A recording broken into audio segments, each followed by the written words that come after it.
Mi na teren odlazimo uz saglasnost nadležnih službi koje su u tom momentu zadužene za da li je to pretraga, požari ili neki drugi vanredni događaj.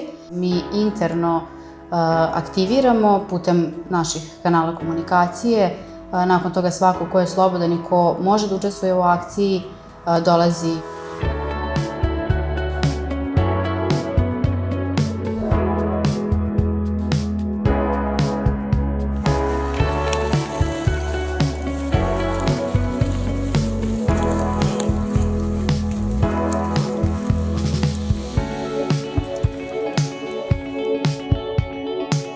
Samo sećanje na njega uopšte nije lako.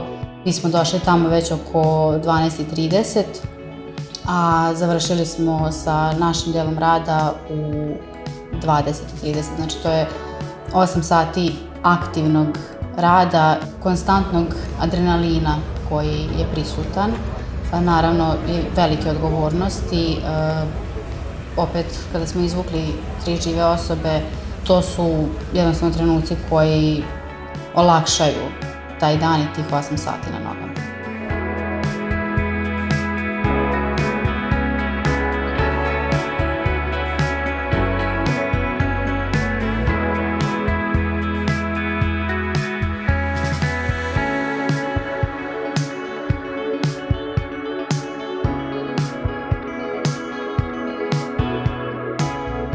Neki cilj za budućnost jeste da pokrijemo što više gradova u Srbiji kako bi i samo vreme reagovanja, kada je to potrebno, bilo što kraće.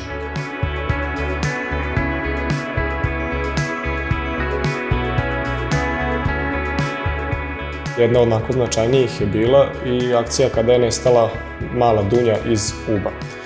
Tamo se radilo o pretrazi za nestalim licem.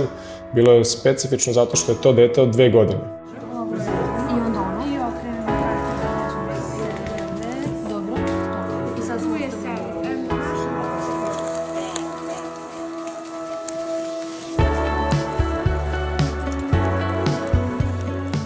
Naša koleginica radi mapiranje terena, odnosno označava neki teren koji je ona faktički mogla da pređe i gde bi mogla da bude. I deli ga u segmente i onda se ti segmenti jedan po jedan pretražuju u što kraćem roku i što temeljnije i kvalitetnije.